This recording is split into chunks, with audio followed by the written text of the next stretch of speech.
City news ని మీకు సమర్పించిన వారు Lakshmi Nilayam gated community apartment Shyamalanagar extension 11th line Guntur. నమస్కారం. సిటీ న్యూస్ కి స్వాగతం. టీడీపీ పసుపు పండుగ మహానాడు ఘనంగా ప్రారంభమైంది. 2 రోజుల పాటు జరిగే ఈ వేడుకలను మంగళగిరిలోని పార్టీ కేంద్ర కార్యాలయంలో సీఎం చంద్రబాబు ప్రారంభించారు. పార్టీ జెండాను ఆవిష్కరించి ఎన్టీఆర్ కు ఘన నివాళులర్పించారు. హైబ్రిడ్ విధానంలో చేపట్టిన ఈ మహానాడులో party working president Nara Lokesh, రాష్ట్ర అధ్యక్షులు పల్లా శ్రీనివాస్, కేంద్ర మంత్రి రామ్మోహన్ నాయుడు, రాష్ట్ర మంత్రులు, ఎమ్మెల్యేలు, ఎమ్మెల్సీలు పాల్గొన్నారు.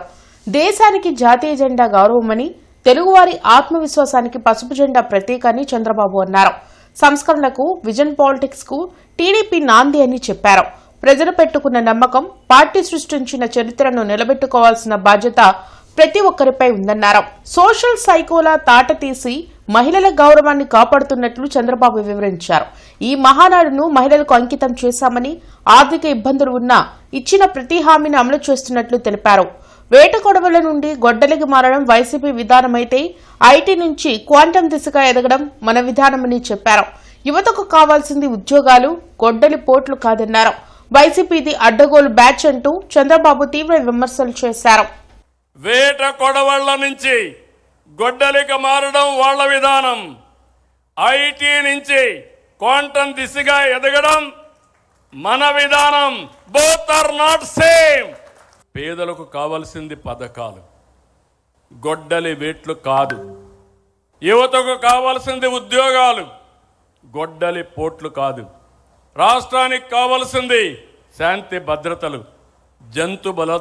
జంతు బలులతో రక్తాభిషేకాలు కాదు. రక్త చరిత్ర రాసేవాళ్లు స్వర్ణాంధ్ర చరిత్ర లిఖించలేరు. అందుకే గొడ్డలి పార్టీ నెవర్ అగైన్. వైసీపీకి రాజధాని పైన ఒక విధానం లేదు, విజన్ లేదు. విషయం కక్కడమే తెలుసు. ప్రతిపక్షంలో అమరావతికి మద్దతు అన్నారు, అధికారంలో 3 రాజధానులు అన్నారు. ప్రతిపక్ష హోదా పోయాక ఇప్పుడు మావిగన్ అంటున్నారు. వీళ్ళని ఏమనాలో నాకైతే అర్థం కాలేదు. కేంద్ర ప్రభుత్వం పార్లమెంట్లో పెట్టి చట్టం చేసిన తర్వాత కూడా మావిగన్ మాట్లాడతారు. వాళ్ళకు ఒక గోల్ లేదు, అదొక అడ్డగోల్ బ్యాచ్. ఏం మాట్లాడతారో కూడా తెలియదు. అది వాళ్ళు చేసే పని. మహానాడు ద్వారా అందరికి విజ్ఞప్తి చేస్తున్నా, చెడును అడ్డుకోవడం కూడా అవసరమే. రాష్ట్రంలో రాజకీయ పార్టీ ముసుగులో గొడ్డలి పార్టీ కుట్రలు చేస్తూ ఉంది. వీటిని ఆదిలోనే అడ్డుకోవాలి, ఎండగట్టాలి. ఇంటర్నెట్ చరిత్రలో సంచలనం సిటీ బ్రాడ్బ్యాండ్. ఇప్పుడు ఇంటింటికి ఇంటర్నెట్, సిటీ నుంచి గ్రామం వరకు అదే స్పీడ్. మీరు ఈ రోజే సిటీ బ్రాడ్బ్యాండ్ కుటుంబంలో చేరండి. అత్యున్నత స్థాయి కార్పొరేట్ వైద్య సేవలు ఇప్పుడు అందరికీ అందుబాటులో. అత్యాధునిక పరికరాలతో అత్యున్నత స్థాయి వైద్య సేవలు అందిస్తున్న హాస్పిటల్ ఆంధ్ర ప్రైమ్ హాస్పిటల్. 25 సంవత్సరాలుగా గౌతమి గ్రూప్ ఆఫ్ ఇన్స్టిట్యూషన్స్ వారిచే నడపబడుతున్న సంస్థ. స్థాపించిన మొదటి సంవత్సరం నుండి 95% ఫలితాలు సాధిస్తున్న విద్యా సంస్థ Shri Gautami degree and PG college. 2029 సార్వత్రిక ఎన్నికల్లో తెలుగుదేశం పార్టీ మహిళలకు 33% సీట్లు కేటాయిస్తుందని మహానాడు వేదికగా పార్టీ వర్కింగ్ ప్రెసిడెంట్, మంత్రి నారా లోకేష్ ప్రకటన చేశారు. పార్లమెంటు బిల్లుతో సంబంధం లేకుండా ఈ రిజర్వేషన్ను అమలు చేయనున్నట్లు స్పష్టం చేశారు. మహిళల కోసం ఇది మా సంకల్పం, బాధ్యత, కమిట్మెంట్ అని తెలిపారు. మన పార్లమెంట్లో మహిళా బిల్ కేంద్ర ప్రభుత్వం, ఎన్డీఏలో ఉన్న పార్టీలందరూ మద్దతు తెలిపి మహిళల కోసం రిజర్వేషన్ డీలిమిటేషన్ బిల్ మనం ప్రవేశపెట్టాం. మనం స్త్రీ శక్తిని నమ్ముకున్న వారం. ఆ బిల్కి సంపూర్ణ మద్దతు మనం తెలిపాం. కానీ ప్రతిపక్షంలో ఉన్న కాంగ్రెస్ పార్టీ, దాంతోపాటు ఉన్న కొంతమంది అలయన్స్ పార్ట్నర్స్ అందరూ ఆ బిల్లు ముందరికి వెళ్లకుండా చేశారు. అందుకే ఈ వేదికగా నేను ఒక ప్రతిపాదన చేస్తున్నా. రాబోయే రోజులు పార్లమెంట్లో బిల్ పాస్ అయినా అవ్వకపోయినా తెలుగుదేశం పార్టీ కనీసం 33% స్థానాలు మహిళలకి రిజర్వ్ చేయాలని నేను ఈ సభాముఖంగా తీర్మానం చేస్తున్నా. పబ్లిక్ వైఫైని ఎక్కువ ప్రాంతాల్లో ఏర్పాటు చేసే దిశగా చర్యలు తీసుకుంటున్నామని కేంద్ర సహాయ మంత్రి పెమ్మసాని చంద్రశేఖర్ వెల్లడించారు. అరండల్పేటలోని టీడీపీ కార్యాలయంలో జరిగిన మహానాడు కార్యక్రమానికి ముఖ్య అతిథిగా పెమ్మసాని చంద్రశేఖర్ హాజరై ఎన్టీఆర్ విగ్రహానికి పూలమాల వేసి నివాళులర్పించారు. ఈ సందర్భంగా ఆయన మీడియాతో మాట్లాడుతూ ఇంధన పొదుపు దృష్ట్యా ప్రధాని పిలుపు మేరకు మహానాడు కార్యక్రమాన్ని క్లస్టర్ విధానంలో ఆన్లైన్లో నిర్వహిస్తున్నామన్నారు. మహిళా రిజర్వేషన్ విషయంలో తెలుగుదేశం పార్టీ కట్టుబడి ఉందని ఈ మహానాడు వేదిక స్పష్టం చేసిందన్నారు. దేశంలోనే ఏపీని గొప్ప రాష్ట్రంగా తయారు చేయడమే ప్రభుత్వ లక్ష్యంగా తీసుకుని చంద్రబాబు నాయుడు పనిచేస్తున్నారని తెలిపారు. ఈ కార్యక్రమంలో జిల్లా అధ్యక్షులు పిల్లి మాణిక్యారావు, ఇతర టీడీపీ ముఖ్య నాయకులు పాల్గొన్నారు. ఇప్పుడు గబక్కన మనం ఎక్కడో చాటుకి వెళ్తారు, చదువుకునే వాళ్ళు పబ్లిక్ వైఫై అనేది ఇప్పుడు ఎవరైనా మీరైనా సరే మీ ఇంట్లో ఇంటర్నెట్ కనెక్షన్ ఉంటే దాన్ని పబ్లిక్ ఇచ్చే విధంగా చేయొచ్చు. కొంత ఛార్జ్ చేసి ఇప్పటి నుంచో ఉంది, కాకపోతే ఇప్పుడు 100 నెట్వర్క్లు ఉన్నాయి అనుకోండి, అది ఏది పబ్లిక్ వైఫై అనేది డబ్బులు పెట్టి ఏది కొనుక్కొని వాడచ్చు అనేది తెలియదు. దానికి ఒక సిస్టమేటిక్గా పిఎం వాణి అని చెప్పి క్లియర్గా కనపడే విధంగా, ఇంతకుముందు 2 hours 3 hours ప్లాన్స్ ఉండే, అలా కాకుండా 15 minutes 30 minutes. మీరు ఒక హోటల్కి వెళ్తే అక్కడ ఇంటర్నెట్లో బ్రౌజర్లో ఓపెన్ అయిపోయి ఒక చిన్నది ఎంటర్ చేస్తే మీకు ఏ విధంగా వస్తుందో ఆ విధంగా సింప్లిఫై చేసే విధంగా చేసాం. అది పిఎం వాణిలో చేసినటువంటి సంస్కరణలో. అప్పుడు ఎక్కడున్నా కూడా మీ దగ్గర ఫోన్ ఇంటర్నెట్ ఉన్నా లేకపోయినా మీరు కొనుక్కోగలుగుతారు. చాలామంది కూడా ఆంటర్ప్రెన్యూర్స్గా తయారవుతారు. అది జిల్లా టీడీపీ కార్యాలయంలో జరిగిన మహానాడు కార్యక్రమానికి కేంద్ర సహాయ మంత్రి పెమ్మసాని చంద్రశేఖర్ ముఖ్య అతిథిగా హాజరయ్యారు. అరండల్పేటలోని టీడీపీ కార్యాలయంలో మహానాడు కార్యక్రమం వైభవంగా నిర్వహించారు. ఈ సందర్భంగా ఎన్టీఆర్ విగ్రహానికి పార్టీ శ్రేణులు పూలమాల వేసి నివాళులర్పించారు. ఈ కార్యక్రమంలో జిల్లా అధ్యక్షులు పిల్లి మాణిక్యారావు, మాజీ మంత్రి నన్నపనేని రాజకుమారి, వడ్డానం హరిబాబు, క్లస్టర్ ఇన్ఛార్జ్లు అడక శ్రీనివాసరావు, మువ్వా వేణు, రావిపాటి సాయి, పార్టీ కార్యకర్తలు పాల్గొన్నారు. ఈ సందర్భంగా నన్నపనేని రాజకుమారి మాట్లాడుతూ తెలుగువాడి ఖ్యాతిని ప్రపంచానికి చాటి చెప్పిన మహోన్నత వ్యక్తి ఎన్టీఆర్ స్థాపించిన పార్టీ తెలుగుదేశం పార్టీ అన్నారు. బడుగు బలహీన వర్గాల ప్రజలను రాజకీయంగా ఉన్నత శిఖరాలకు తీసుకువెళ్లిన పార్టీ తెలుగుదేశం పార్టీ అన్నారు. అన్న ఎన్టీఆర్ జన్మదినాన్ని పురస్కరించుకుని మే నెల 27, 28 తేదీల్లో మహానాడు జరుపుకుంటున్నామని జిల్లా అధ్యక్షులు పిల్లి మాణిక్యారావు వెల్లడించారు. తెలుగుదేశం పార్టీని చంద్రబాబు నాయుడు సమర్థవంతంగా నడిపిస్తున్నారని తెలిపారు. ఈ 2 రోజుల పాటు పార్టీ అంతర్గత విషయాలు, తీసుకోవాల్సిన జాగ్రత్తలు, కార్యకర్తల సమస్యలు లాంటి పలు విషయాలపై చర్చించడం జరుగుతుందన్నారు. వస్తున్నటువంటి మార్పులు కూడా కొత్తగా ఎన్నికైనటువంటి జాతీయ వర్కింగ్ ప్రెసిడెంట్గా ఎన్నికైనటువంటి నారా లోకేష్ గారు పార్టీలో రావాల్సినటువంటి మార్పులు, కార్యకర్తే అధినేత అన్నదానికి అనుకూలంగా ఈరోజు సామాన్యమైనటువంటి కార్యకర్తలు కూడా పోలిట్ బ్యూరోలోకి వెళ్తా ఉన్నారు. భవిష్యత్తులో కూడా పార్టీ నిర్మాణం ఏ విధంగా మార్పు చేర్పులకి వెళ్తుందనేది అన్ని విషయాలు కూడా చర్చిస్తూ ఉన్నారు. కార్యకర్తలందరూ కూడా చాలా సంతోషంగా ఉన్నారు. రాష్ట్ర వ్యాప్తంగా కోట్లాది మంది వీక్షిస్తున్నటువంటి ఈ కార్యక్రమం జిల్లా పార్టీ కార్యాలయంలో కూడా 8వ క్లస్టర్కి సంబంధించింది 2 రోజుల పాటు జరుగుతుంది. తెలుగుదేశం పార్టీ కార్యకర్తలకు, నాయకులకు ఒక పండుగ అయినటువంటి ఈ వాతావరణాన్ని ఏ విధంగా టెక్నాలజీని ఉపయోగించుకొని అందరినీ ఇన్వాల్వ్ చేసే విధంగా, ఈ విధంగా క్లస్టర్ వైజ్గా డిస్ట్రిబ్యూట్ చేసి కొత్తగా వర్కింగ్ ప్రెసిడెంట్గా ఎన్నికైనటువంటి శ్రీ నారా లోకేష్ గారి ఒక ముందు చూపుతో అన్ని ప్రాంతాల్లో ఒక పండుగ వాతావరణంలా జరుగుతూ ఉంది. ఈ రోజున ఇప్పుడే నారా లోకేష్ గారు కూడా మాట్లాడారు. నారీ శక్తి, దేశంలో మహిళలకు ఇవ్వాల్సినటువంటి ప్రాధాన్యతను ఉద్దేశంగా పెట్టుకొని దేశంలో ఏ పార్టీ లేదా పార్లమెంట్లో ఇచ్చినా ఇవ్వకపోయినా తెలుగుదేశం పార్టీ మహిళలను ప్రోత్సహిస్తుందని చెప్పారు. ఒక మంచి డెసిషన్ తీసుకున్నారు. ఈ విధంగా ఈరోజు మేము కూడా అంత గుంటూరు ప్రాంతంలో జరిగే అన్ని క్లస్టర్స్లో వెళ్ళి అందరినీ మోటివేట్ చేసి కార్యకర్తలతో కలుస్తూ ఉన్నాం. అదేవిధంగా గుంటూరు పశ్చిమ నియోజకవర్గంలో మహానాడును పార్టీ శ్రేణులు ఉత్సాహంగా నిర్వహిస్తున్నారు.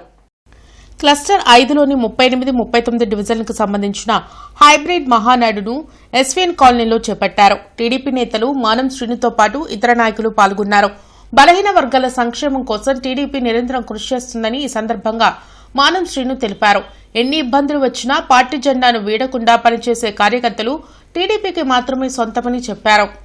క్లస్టర్ 5లోని 38, 39 డివిజన్ల మహానాడు కార్యక్రమంలో ఈరోజు భాగంగా గుంటూరు ఎస్వీఎన్ కాలనీలోని కనకమెడ్ల కన్వెన్షన్ నందు నిర్వహించడం జరుగుతుంది. ఈ యొక్క కార్యక్రమానికి తెలుగుదేశం పార్టీ కుటుంబ సభ్యులందరూ హాజరయ్యి చాలా ఉత్సాహంగా ఈ యొక్క కార్యక్రమాన్ని జయప్రదం చేస్తున్నారు. ఈ సందర్భంగా వారందరికీ, తెలుగుదేశం పార్టీ కుటుంబ సభ్యులందరికీ పేరు పేరున ధన్యవాదాలు తెలియజేసుకుంటా ఉన్నాం. చంద్రబాబు కుట్రలకు వ్యతిరేకంగా రాష్ట్ర వ్యాప్తంగా జూన్ 4వ తేదీ నుంచి 12వ తేదీ వరకు నిరసనలు చేయాలని వైసీపీ శ్రేణులకు మాజీ ముఖ్యమంత్రి జగన్మోహన్ రెడ్డి పిలుపునిచ్చారు. తాడేపల్లిలోని తన క్యాంప్ కార్యాలయంలో వైసీపీ అధినేత వైఎస్ జగన్మోహన్ రెడ్డి అన్ని నియోజకవర్గాల ఇన్ఛార్జీలు, పార్లమెంటు సభ్యులతో సమావేశం ఏర్పాటు చేశారు. ఈ సందర్భంగా ఆయన మాట్లాడుతూ రాబోయే స్థానిక సంస్థల ఎన్నికల్లో కూటమికి వ్యతిరేకంగా గట్టి పోటీ ఇవ్వాలని కేడర్కు పిలుపునిచ్చారు. 2 సంవత్సరాల వెన్నుపోటు పుస్తకాన్ని ప్రతి ఇంటికి తీసుకువెళ్లి ప్రభుత్వ వైఫల్యాలు, తప్పుడు హామీలపై అవగాహన కల్పించడం ద్వారా క్షేత్రస్థాయిలో పార్టీని బలోపేతం చేయాలని పార్టీ కార్యకర్తలను కోరారు. చంద్రబాబు నాయుడు గారి 2 సంవత్సరాల పాలన పూర్తయిన నేపథ్యంలో ప్రజలను జాగృతి పరిచేందుకు ఒక బుక్లెట్ను కూడా రిలీజ్ చేస్తా ఉన్నాం. ఇది చంద్రబాబు నాయుడు గారి వెన్నుపోటుకు 2 ఏళ్ళు.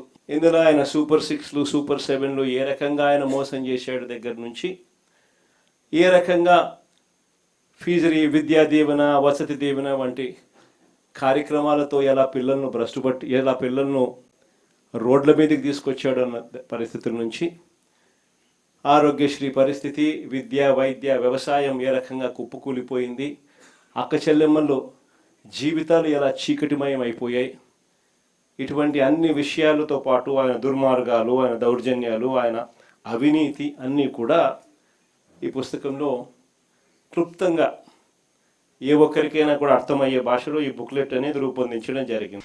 వేమూరు ఎమ్మెల్యే నక్క ఆనంద్ బాబు ఆదేశాల మేరకు వేమూరు నియోజకవర్గ వ్యాప్తంగా ఏర్పాటు చేసిన 10 క్లస్టర్లలో మహానాడు కార్యక్రమాలను డిజిటల్, హైబ్రిడ్ విధానంలో ఘనంగా నిర్వహించారు.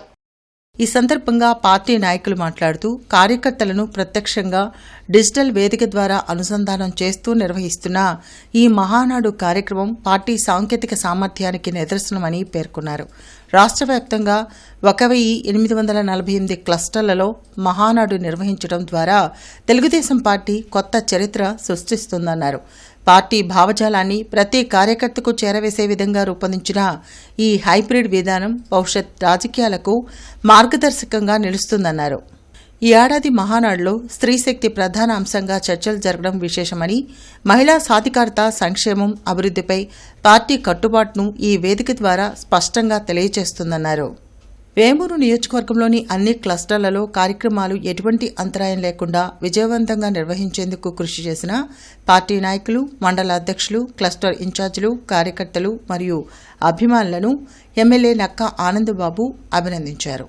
మహానాడు 2026 కార్యక్రమాలను విజయవంతం చేస్తున్న ప్రతి ఒక్కరికి ప్రత్యేక ధన్యవాదాలు తెలిపారు. కేవలం ట్రస్ట్ ఆస్తులను స్వాధీనం చేసుకునేందుకే డాక్టర్ పులిపాటి జానకీదేవి ట్రస్ట్ సభ్యులపై అసత్య ఆరోపణలు చేస్తున్నారని PKRN doctor KR trust president Kanna master తెలిపారు. వల్లూరు వారి తోటలోని doctor KR charitable trust building లో జరిగిన మీడియా సమావేశంలో కన్నా మాస్టర్ మాట్లాడారు. పేద విద్యార్థులకు ఇంటర్ తర్వాత విద్యను ఉచితంగా అందించాలనే ఉద్దేశంతో డాక్టర్ కోటేశ్వరరావు ట్రస్ట్ ఏర్పాటు చేశారని తెలిపారు.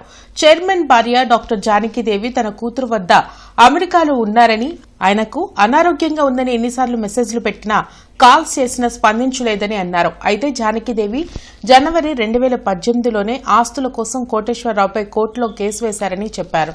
దానితో కోటేశ్వరరావు మనస్తాపంతో తన పేరున ఉన్న ఆస్తులను ట్రస్ట్ పేరుతో రాశారని అన్నారు. అయితే కోటేశ్వరరావు క్యాన్సర్ బారిన పడి గత సంవత్సరం నవంబర్లో చనిపోతే కనీసం క్రిమేషన్ కు కూడా రాకుండా ఫిబ్రవరిలో వచ్చి డబ్బు, బంగారం, ఆస్తిపత్రాలు కాజేశామని మాపై ఫిర్యాదు చేశారని ఆవేదన వ్యక్తం చేశారు.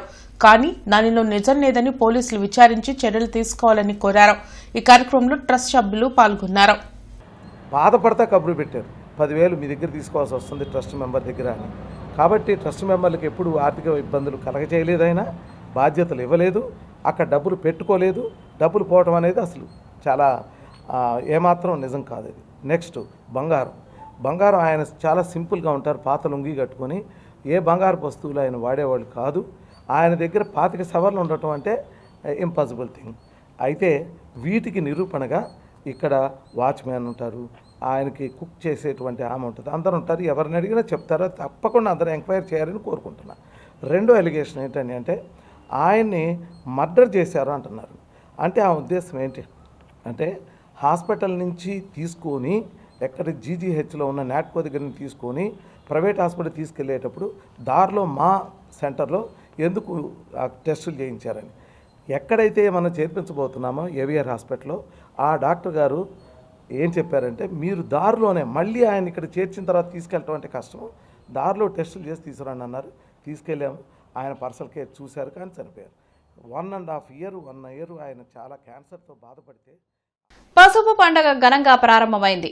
అన్ని క్లస్టర్ల వద్ద వర్చువల్ గా మహానాడును నిర్వహిస్తున్నారు. ఇందులో భాగంగా 35, 19 డివిజన్లకు సంబంధించి పట్టాభిపురం షాదీఖానాలో నిర్వహించారు. మాజీ MLC Ramakrishna, cluster incharge TDP రాష్ట్ర నేత కస్కుతి హనుమంతరావు, డివిజన్ అధ్యక్షులు హనుమంతు, శ్రీకాంత్, మాజీ కార్పొరేటర్ ఈరంటి వరప్రసాద్ పాల్గొన్నారు. అభివృద్ధి సంక్షేమం దిశగా పాలన సాగిస్తూ అన్ని వర్గాల సంక్షేమానికి కృషి చేస్తున్నట్లు రామకృష్ణ, హనుమంతరావు తెలిపారు. కార్యకర్తలే దేవుళ్ళని చెప్పని, కార్యకర్తలే అధినాయకులని చెప్పని ఏదైతే లోకేష్ బాబు గారు ఇప్పుడే ప్రసంగించారో దాన్ని మనం మరింత ముందుకు తీసుకెళ్ళాలి. ఆ విధమైనటువంటి మోటివేషన్ కార్యకర్తల్లో నింపాలి. రాబోయే రోజుల్లో కార్యకర్తల నుంచే, ఇవాళ మనం చూసాం మంగళగిరిలో ఒక కార్యకర్తే పోలిట్ బ్యూరో మెంబర్ అయ్యాడు. కాబట్టి ఎప్పుడేం జరుగుతుందో తెలియదు. మనం బాగా పని చేస్తే ఆ పని మరి అధిష్టానానికి వెళితే మనకి ఎప్పుడు ఏ పదవి వస్తుందో కూడా తెలియదు. అది గవర్నమెంట్ పదవి కావచ్చు, పార్టీ పదవి కావచ్చు. అందుకని ఇవాళ ఈ మహానాడు కార్యక్రమం అనేటటువంటిది కార్యకర్తలు, నాయకుల్లో ఒక ప్రేరణ కలిగించడానికి, తెలుగుదేశం పార్టీని మరింత బలోపేతం చేయడానికి ఈ మహానాడు కార్యక్రమం ఉపయోగపడుతుందని చెప్పని నేను మనసా వాచా కర్మేణ నేను నమ్ముతా ఉన్నాను. ఇంతటి మహానుభావుడు స్వర్గీయ అన్న నందమూరి తారక రామారావు గారు, ఆ దిశలోనే నారా చంద్రబాబు నాయుడు గారు, లోకేష్ బాబు గారు కూడా ఈ పండుగ వాతావరణంలో ఏదైతే ఈ డీజిల్ కొరత, పెట్రోల్ కొరత రాష్ట్రంలో కాదు దేశంలో కూడా ఇలాంటి యుద్ధ వాతావరణంలో ఉన్నప్పుడు ప్రజల సంక్షేమం కోసం ఎక్కడికాడ ప్రతి డివిజన్స్లో కూడా ఏ కష్టలు ఉన్నాయో నా కష్టల పరిధి 1935లో కూడా బ్రహ్మాండంగా మహానాడు కార్యక్రమాన్ని ఏర్పాటు చేసే విధంగా రాష్ట్రం నలుదిక్కులా కూడా ఒక పండుగ వాతావరణంలో తెలుగుదేశం పార్టీ మహానాడు జరుపుకోవటం, ఒక సంక్రాంతి, దీపావళి ఎలా అయితే పండుగలు జరుపుతామో అంతకన్నా రెట్టింపుగా కూడా మా పండుగ వాతావరణంలో మహానాడు కార్యక్రమం నిర్వహించుకోవటం మా జన్మ సార్థకంగా భావిస్తాం. దేశ తొలి ప్రధాని జవహర్ లాల్ నెహ్రూ వర్ధంతిని జిల్లా కాంగ్రెస్ పార్టీ కార్యాలయంలో నిర్వహించారు. నెహ్రూ చిత్రపటానికి కాంగ్రెస్ పార్టీ జిల్లా అధ్యక్షులు సుధీర్ బాబు, నగరాధ్యక్షులు ఇఫ్తీకర్ అహ్మద్, ఇతర నాయకులు పుష్పాంజలి ఘటించి నివాళులర్పించారు. దేశాభివృద్ధిలో జవహర్లాల్ నెహ్రూ పాత్ర మరవలేనిదని నేతలు అన్నారు. కాంగ్రెస్ పార్టీపై అసత్య ఆరోపణలు చేయడమే పనిగా మోడీ పెట్టుకున్నారని ధ్వజమెత్తారు. మసీదు, మందిరు, మంగళసూత్రు అనే పేరుతో దేశాభివృద్ధిని చెడగొట్టి ఆర్థిక స్థితిగతులను చిన్నాభిన్నం చేసినటువంటి ప్రస్తుత ప్రధానమంత్రి గారి యొక్క పాలన తీవ్ర ఇబ్బందులకు గురి చేస్తూ దేశ ప్రజలను సైతం రోడ్డు మీదకు లాగి వారి యొక్క జీవనాన్ని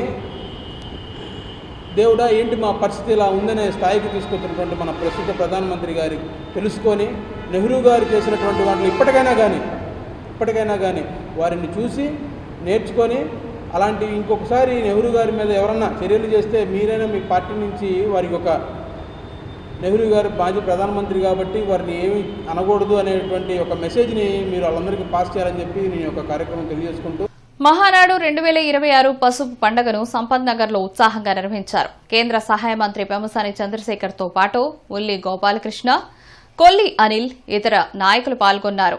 ప్రధాని మోడీ పొదుపు చర్యల పిలుపు మేరకు ఏడాది డిజిటల్ విధానంలో మహానాడును చేపట్టాలని సీఎం చంద్రబాబు నిర్ణయించారు. హైబ్రిడ్ విధానంలో 2 రోజుల పాటు మహానాడులో పలు తీర్మానాలపై చర్చించి ఆమోదించనున్నారు. పలువురు సీనియర్ టీడీపీ కార్యకర్తలను ఈ సందర్భంగా సత్కరించారు. ఇలాగే ఇవాళ రేపు అన్నగారి జయంతి సందర్భంగా కార్యక్రమం మరింత వినూత్నంగా నిర్వహించి మరి మన 18-20 డివిజన్లు ఆదర్శంగా నిలవాలని చెప్పి ఎంపీ గారు ఇందాక కొనియాడారు. రేపు అన్నగారి జయంతి సందర్భంగా రేపు మరి ఇక్కడ సేవా కార్యక్రమాలు నిర్వహించడం, రేపు అన్నదానం కార్యక్రమాలు నిర్వహించి ఇక్కడ ఈ కార్యక్రమాన్ని జయప్రదం చేస్తాం. తెలుగుదేశం కుటుంబ సభ్యులు అందరూ కూడా పాల్గొని ఈ కార్యక్రమాన్ని జయప్రదం చేశారు. ఈరోజు ఇక్కడ సీనియర్ నాయకులందరూ కూడా బ్రహ్మసాని చంద్రశేఖర్ గారు వారి చేతుల మీదుగా సన్మాన కార్యక్రమం కూడా చేసి వాళ్ళందరినీ కూడా అప్రిషియేట్ చేశారు.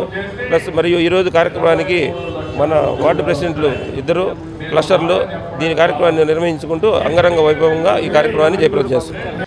గుంటూరులోని జనచైతన్య వేదిక హాల్లో జరిగిన కుమారి వావిలాల లీలా మహేశ్వరి సంస్మరణ సభకు టి ధనంజయ రెడ్డి అధ్యక్షత వహించారు. అంబటి రాంబాబు మాట్లాడుతూ భారత సమాజంలో అరుదైన వ్యక్తి వావిలాల గోపాలకృష్ణయ్య అని, ఆయనలా బతకడం అంత సులువు కాదని, అలాంటి మహనీయుని గొప్ప లక్షణాలను పుణికిపుచ్చుకుని సారా నిషేధ ఉద్యమం, సంపూర్ణ అక్షరాస్యత ఉద్యమంతో పాటు అనేక సామాజిక ఉద్యమాల్లో పాల్గొని సమాజ శ్రేయస్సుకై అవిరాళ కృషి జరిపిన వావిలాల లీలామహేశ్వరి లేని లోటును తీర్చే విధంగా కుటుంబ సభ్యులు ముందుకు రావాలని, అందుకుగాను పార్టీలకు అతీతంగా పౌర సమాజం పూర్తి సహకారం అందిస్తుందని పేర్కొన్నారు.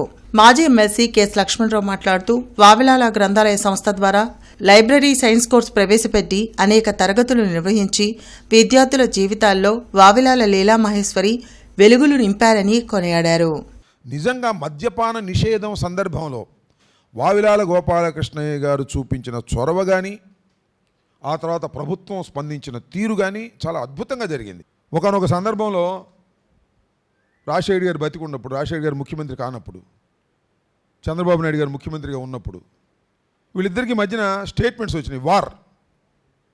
స్టేట్మెంట్ జరిగితే రాజశేఖర రెడ్డి గారు ఏమన్నారంటే, అబ్బాయి ఎన్నిగా చంద్రబాబు నాయుడు గారు మనం ఇద్దరం కూర్చుందాం, చర్చించుకుందాం, మధ్యవర్తిగా వావిలాల గోపాలకృష్ణ గారిని పెట్టుకుందాం అన్నాడు.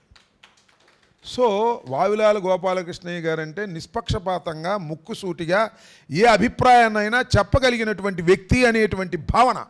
అందువల్లనే నిజంగా చంద్రబాబు నాయుడు గారు రాజశేఖర రెడ్డి గారు మధ్యన వివాదం జరిగితే, చర్చ జరిగితే మధ్యవర్తిగా ఉండటం ఎవరికైనా సాధ్యపడుతుందా? కానీ వావిలాల గోపాలకృష్ణయ్య గారికే సాధ్యపడుతుందని రాజశేఖర రెడ్డి గారికి. ఆంధ్రప్రదేశ్ రాజకీయాల్లో వావిలాల అంటే ఒక లెజెండ్. అంటే ఆ రోజుల్లో శాసనసభలో పేర్లు మనం వింటే ఆశ్చర్యపోతాం అన్నమాట. వావిలాల గోపాలకృష్ణయ్య, పుచ్చలపల్లి సుందరయ్య, ఆయన గన్నవరం నియోజకవర్గం నుంచి గెలిచేవాడు. గౌతు లచ్చన్న, తెన్నేటి విశ్వనాథం, ఆయన విశాఖపట్నం నుంచి గెలిచేవాడు. అసలు మొదట 62 శాసనసభలో అయితే తరిమిల నాగిరెడ్డి, పరకాల శేషావతారం, నరసాపురం నుంచి, ఎంత గొప్పవాళ్ళు వీళ్ళందరూ. ఎందుకంటే నేను ఈ మధ్య లైబ్రరీకి వెళ్ళాను, లెజిస్లేచర్ లైబ్రరీకి. మీకు అందరూ మీరు ఫాలో అయ్యారో లేదో, ఒక 3 ఉపన్యాసాలు మేము పుస్తకాలుగా వేయించాం. దాంట్లో నా కృషి చాలా ఎక్కువగా ఉంది. మరి మీరు ఫాలో అయ్యారో లేదు నాకు తెలుసు. వావిలాల గోపాలకృష్ణయ్య గారు ఉపన్యాసాలు పుస్తకం వేయించాం. గుంటూరు మున్సిపల్ కమిషనర్పై రాయపేట అమృతరావు చేసిన దాడిని రాజ్యాంగంపై జరిగిన దాడిగా భావించాలని 4వ డివిజన్ అధ్యక్షులు షేక్ మహమ్మద్ ఆరోపించారు. ఎన్టీఆర్ సర్కిల్ వద్ద ఉన్న వైసీపీ పార్టీ కార్యాలయంలో జరిగిన మీడియా సమావేశంలో డివిజన్ల అధ్యక్షులు మాట్లాడారు. కాంట్రాక్టర్ రాయపాటి అమృతరావు కమిషనర్ ఛాంబర్లోకి బలవంతంగా వెళ్లే ప్రయత్నం చేయడంతో అధికారులు అడ్డుకున్నారు. దాంతో అక్కడ ఉన్న ఫర్నిచర్ను అమృతరావు ధ్వంసం చేశారని తెలిపారు. అమృతరావుపై అధికారులు లాలాపేట పోలీస్ స్టేషన్లో ఫిర్యాదు చేశారన్నారు. దానికి అమృతరావు ప్రెస్ మీట్ పెట్టి కమిషనర్ కేవలం వైసీపీ కాంట్రాక్టర్లకు మాత్రమే పనిచేస్తున్నారని ఆరోపణలు చేయడం దారుణమన్నారు. ఈ కార్యక్రమంలో 4వ డివిజన్ అధ్యక్షులు అబీద్, వెంకటేశ్వర్లు, సలీం, జాఫర్, రామయ్య, తుమ్మేటి కృష్ణ, రాజేష్ తదితరులు పాల్గొన్నారు. ఈరోజు కమిషనర్ గారి మీద జరిగిన దాడి రాజ్యాంగం మీద జరిగిన దాడి ఇది. దీన్ని మీరు ఖండించకపోతే రాబోయే రోజుల్లో మీ ఇళ్ల మీద కూడా దాడులు జరుగుతాయి. ఎందుకంటే వాళ్ళకి ప్రోత్బలం ఇచ్చిన వాళ్ళు అయిపోతున్నాం. మీరు గుర్తు చేసుకోండి, అంబాటి రాంబాబు గారి ఇంటి మీద జరిగిన దాడిలో ఈ అంబాటి రాయపాటి అమృతరావు అనే వ్యక్తి ఉన్నాడు కాబట్టే ఆ రోజు పోలీసులు అరెస్టు చేయకపోగా ఎన్నో కేసులున్నా అతన్ని అలా రోడ్డు మీదకి వదిలేసి ఉన్నారు. కాబట్టే ఈరోజు కమిషనర్ గారి మీద బరి తెగించి అతను దాడి చేయడానికి ప్రయత్నం చేశాడు. ఇలాంటి వాళ్ళని సంఘ విరోధ శక్తులుగా పరిగణించి వాళ్ళని అసలు టౌన్ బహిష్కరణ చేయాలి. ఒక కమిషనర్ మీద దాడి చేయడం ఏంటి అసలు? ప్రత్తిపాడు నియోజకవర్గ పరిధిలోని క్లస్టర్ 9 పెదరంతిపాడు ఆర్య వైశ్య కళ్యాణ మండపం నందు వర్చువల్ విధానంలో ఏర్పాటు చేసిన మహానాడు కార్యక్రమంలో ప్రత్తిపాడు ఎమ్మెల్యే బూర్ల రామాంజనేయులు పాల్గొన్నారు. స్వర్గీయ నందమూరి తారక రామారావు విగ్రహానికి పూలమాల వేసి ఘన నివాళులర్పించిన అనంతరం తెలుగుదేశం పార్టీ ఆవిర్భావం నుంచి పార్టీకి సేవలందిస్తున్న సీనియర్ నాయకులను ఎమ్మెల్యే ఘనంగా సన్మానించారు. అదేవిధంగా ప్రత్తిపాడు నియోజకవర్గ అనుబంధ సంఘ కమిటీలతో ప్రమాణ స్వీకారం చేయించిన ఎమ్మెల్యే అనంతరం ఆర్యవైశ్య కళ్యాణ మండపం నందు నిర్మించిన నూతన భవన నిర్మాణాన్ని ప్రారంభించారు. ఇంటర్నెట్ చరిత్రలో సంచలనం సిటీ బ్రాడ్బ్యాండ్. ఇప్పుడు ఇంటింటికి ఇంటర్నెట్, సిటీ నుంచి గ్రామం వరకు అదే స్పీడ్. మీరు ఈ రోజే సిటీ బ్రాడ్బ్యాండ్ కుటుంబంలో చేరండి. అత్యున్నత స్థాయి కార్పొరేట్ వైద్య సేవలు ఇప్పుడు అందరికీ అందుబాటులో. అత్యాధునిక పరికరాలతో అత్యున్నత స్థాయి వైద్య సేవలు అందిస్తున్న హాస్పిటల్ ఆంధ్ర ప్రైమ్ హాస్పిటల్. 25 సంవత్సరాలుగా గౌతమి గ్రూప్ ఆఫ్ ఇన్స్టిట్యూషన్స్ వారిచే నడపబడుతున్న సంస్థ. స్థాపించిన మొదటి సంవత్సరం నుండి 95% ఫలితాలు సాధిస్తున్న విద్యా సంస్థ Shri Gautami degree and PG college. నగరంలోని రహదారులు, కూడళ్లను కమిషనర్ మయూర్ అశోక్ తో కలిసి కలెక్టర్ సాయికాంత్ వర్మ పరిశీలించారు. ఈ సందర్భంగా కలెక్టర్కి నగర కమిషనర్ హిందూ కాలేజీ కూడలి, బిఆర్ నాయుడు, కలెక్టర్ కార్యాలయం కూడలి, మూడు బొమ్మల junction, చుట్టుకుంట junction, medical club junction సుందరీకరణ, వీఐపీ రహదారిలో ల్యాండ్ స్కాపింగ్ తదితర అంశాలను వివరించారు. అనంతరం కలెక్టర్ మాట్లాడుతూ రహదారి నిర్మాణంలో నిర్దేశిత నిబంధనలు పాటించాలని ఆదేశించారు. రహదారి నిర్మాణం జరిగిన తర్వాత కనీసం 2 సంవత్సరాల వరకు తవ్వరాదని స్పష్టం చేశారు. కేబుల్ వంటివి వేయుటకు కొన్ని సంస్థలకు అవసరం ఉంటుందని, ఆయా సంస్థలతో ముందుగానే సమావేశం నిర్వహించి తెలియచేయాలని, వారి అవసరాలను సమర్పించాలని సూచించారు. ఏపీ నైపుణ్యాభివృద్ధి సహకారంతో ఎమ్మెల్యే గళ్లా మాధవి ఆధ్వర్యంలో జూన్ 2వ తేదీన హిందూ ఫార్మసీ కళాశాల అమరావతి రోడ్డు నందు జరగబోవు ఉద్యోగ మేళా పోస్టర్లను కమిషనర్ మయూర్ అశోక్ విడుదల చేశారు. ఈ సందర్భంగా కమిషనర్ మాట్లాడుతూ ఆంధ్రప్రదేశ్ ప్రభుత్వం నిరుద్యోగ సమస్యను రూపుమాపడానికి కృషి చేస్తోందని తెలిపారు. ఇవి ఈనాటి వార్తలు. నమస్కారం. సిటీ న్యూస్ ని మీకు సమర్పించిన వారు Lakshmi Nilayam, gated community apartment, Shyamlanagar extension 11th line, Guntur.